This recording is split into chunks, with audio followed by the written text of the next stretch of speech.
آپسی اتحاد و بھائی چارہ کو لے کر رجوخر کی سرزمین پر مولانا سید محمود اسد مدنی کی آمد۔ مدرسہ تنظیم المسلمین میں راشٹریہ جمعیت علماء ہند کے صدر مولانا سید محمود اسد مدنی کی تشریف آوری۔ باہمی ہم آہنگی و بھائی چارہ کو لے کر خصوصی تقریبات کا اہتمام کیا گیا۔ مدرسہ تنظیم المسلمین رجوخر عیدگاہ میں حضرت مولانا کی آمد پر استقبالیہ تقریب کا بھی اہتمام کیا گیا۔ وہیں اس سماروہ کا منتظم مفتی انعام الباری قاسمی نے سپاس نامہ پیش کر کے مولانا موصوف کا استقبال کیا، جبکہ امتیاز انیس لڈو اور دیگر اشخاص نے شال پوشی کیا۔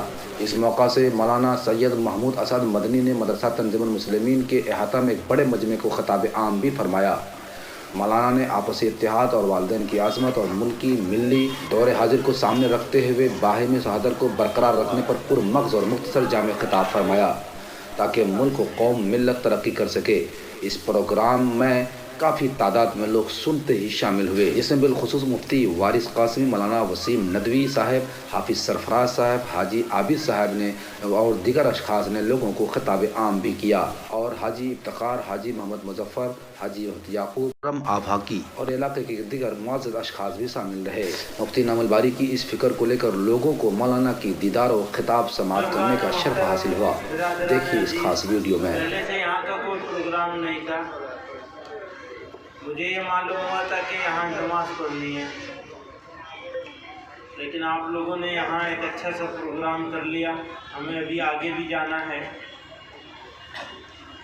پھر کہا گیا کہ دعا کرنی ہے، تو دعا تو سب کو کرنی چاہیے، اور اللہ تعالیٰ یہ چاہتے ہیں کہ اس کے بندے اس سے مانگنے کی توفیق ہو جائے، تو اس کے بہانے سے اللہ میاں کو یاد کرنے کا موقع مل جاتا ہے۔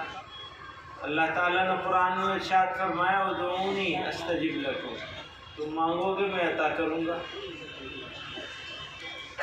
تو اللہ میاں چاہتے ہیں کہ ان سے مانگا جائے، تو اللہ تعالیٰ ہمیں آپ کو سب کو صحیح فکر عطا فرمائے، ایک فکر مند مسلمان بنائے، ایک سوچنے والا مسلمان بنائے، اللہ تعالیٰ سے جڑنے کی کوشش کرنے والا مسلمان بنائے، وہ اپنے ان کے ساتھ کنیکٹ ہونے کی توفیق عطا فرمائے۔